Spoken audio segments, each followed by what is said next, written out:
मणिपुर की घटना ने पूरे देश को झकझोर कर रख दिया है। ऐसे में इस घटना को लेकर विपक्षी पार्टियां पक्ष पार्टी पर एकदम हमलावर हो गई है। मोदी सरकार पर लगातार विपक्ष हमलावर हो गया है। इस बीच ममता बनर्जी का एक बयान आपको याद होगा, जिसमें ममता बनर्जी ने मोदी सरकार पर गुस्सा दिखाते हुए कहा था कि मोदी याद रखना, महिलाएं तुम्हें उखाड़ फेंकेगी। ऐसे में ममता बनर्जी को यह बयान देते हुए यह शर्म नहीं आई कि ममता बनर्जी जो खुद पश्चिम बंगाल की मुख्यमंत्री हैं और उन्हीं के पश्चिम बंगाल में महिलाओं का क्या हाल है किसी से नहीं छुपा, वही ममता बनर्जी प्रधानमंत्री मोदी को धमकी दे रही हैं, उन पर गुस्सा जारी कर रही हैं। आज हम एक ऐसी खबर लेकर आए हैं जिससे ममता बनर्जी की ममता कितनी कागजी है और कितनी दिखावटी है आज आपको यकीन हो जाएगा। पश्चिम बंगाल में भी मणिपुर जैसी एक शर्मनाक घटना सामने आई है। अब पश्चिम बंगाल के हावड़ा में महिला के साथ हिंसा और निर्वस्त्र घुमाने का मामला सामने आया है। एक ग्राम पंचायत की महिला प्रत्याशी ने सत्तारूढ़ तृणमूल कांग्रेस के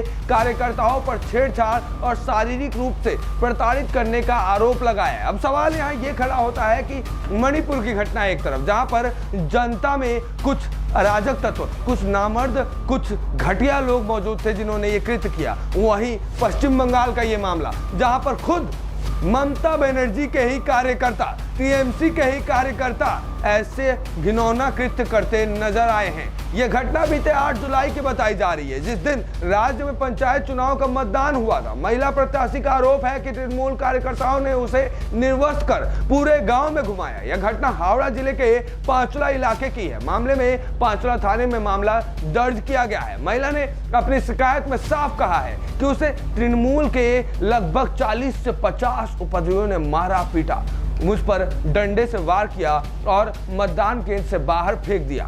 एफआईआर की कॉपी में तृणमूल प्रत्याशी हेमंत राय, नूर आलम, अल्पी एसके, रणबीर पांजा, संजू, सुकमल पांजा समेत कई बड़े लोगों के नाम शामिल हैं। महिला ने आगे यहाँ तक कहा है कि उन लोगों ने मेरे कपड़े फाड़ने की कोशिश की और मुझे निर्वस्त्र होने पर मजबूर किया, सबके सामने मेरे साथ छेड़छाड़ की, मुझे गलत तरीके से छूने की कोशिश की। ममता बनर्जी को यह खबर देखने के बाद चुल्लू भर पानी में डूब मरना चाहिए, क्योंकि ममता बनर्जी खुद एक महिला है और एक महिला के राज में महिलाओं के साथ ऐसा होना ममता बनर्जी के लिए एक बड़ा सवालिया निशान खड़ा करता है। और ममता बनर्जी के ममता कितनी दिखावटी कागजी है, इस बात का साफ सबूत ये घटना है।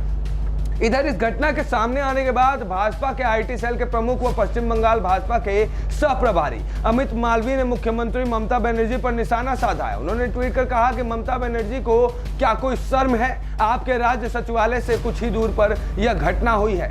आप एक विफल मुख्यमंत्री हैं और आपको अपने बंगाल पर ध्यान देना चाहिए। इससे पहले मणिपुर की घटना पर प्रधानमंत्री नरेंद्र मोदी से लेकर बंगाल की मुख्यमंत्री ममता बनर्जी सब ने कड़ी निंदा की और इसे मानवता के खिलाफ जघन्य कृत्य बताया। ममता ने घटना को लेकर भाजपा व केंद्र सरकार की जमकर आलोचना भी की थी। गौरतलब है कि पश्चिम बंगाल में हुए पंचायत चुनाव के दौरान भारी हिंसा हुई थी, जिसमें 20 से ज्यादा लोगों की जान चली गई थी। इस दौरान मतपत्रों की लूट और धांधली के मामले भी सामने आए थे। मुर्शिदाबाद, कूच बिहार, मालदा, दक्षिण 24 परगना, उत्तरी दिनाजपुर और नदिया जैसे कई जिलों में बूथ कैप्चरिंग, मतपेटियों को नुकसान पहुंचाने और पीठासीन अधिकारियों पर हमले की खबरें सामने आई थी। अपर्णा सेन ने चुनावी हिंसा पर ममता सरकार पर निशाना साधा है। वहीं जानी मानी फिल्म निर्माता अपर्णा सेन ने पश्चिम बंगाल में पंचायत चुनाव में हुई हिंसा को लेकर राज्य की तृणमूल कांग्रेस सरकार पर निशाना साधा है। उन्होंने कहा है कि मुख्यमंत्री ममता बनर्जी इसकी जिम्मेदारी से बच नहीं सकती हैं। मानवाधिकार समूह की ओर से आयोजित सेमिनार में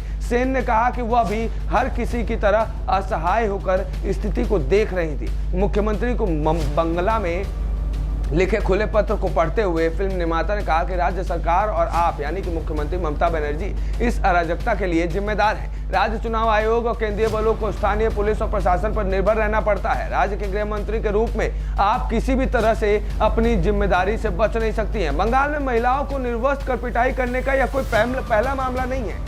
पंचायत चुनाव के बाद हावड़ा में भी टीएमसी कार्यकर्ताओं पर बीजेपी समर्थक महिलाओं के साथ बदसलूकी का मामला सामने आया था। महिला ने बकायदा ईमेल के जरिए शिकायत कर बताया था कि 8 जुलाई को टीएमसी कार्यकर्ताओं ने पोलिंग बूथ में पिटाई की थी। उसने कपड़े फाड़ने और यौन उत्पीड़न का आरोप भी लगाया था। बाद में पांचला पुलिस थाने में मामले को झूठा बताकर खारिज कर दिया गया था। बता दें कि मणिपुर हिंसा के दौरान 2 महिलाओं के वीडियो वायरल होने के बाद टीएमसी ने बीजेपी को घेरा था। अब सोशल मीडिया पर बीजेपी नेता मालदा की घटना के लिए ममता बनर्जी से सवाल कर रहे हैं। मगर आप हमारी जैसे जनता को ये सोचना चाहिए कि ये तमाम राजनीतिक पार्टियां सिर्फ अपनी सत्ता और पावर के लिए काम कर रही हैं। चाहे ममता बनर्जी हो, चाहे मोदी सरकार हो, या फिर गांधी सरकार हो, या फिर सपा हो, इन जितने भी पार्टियां हैं, इनको अपने सत्ता से मतलब है, इनको अपने पावर से मतलब है, इनको किसी महिला से मतलब नहीं है, इनको देश की जनता की सुरक्षा से मतलब नहीं है। ऐसे में ये सब अपनी राजनीति का खेल खेलते हैं, वो गंदा खेल खेलते हैं जो हमें और आपको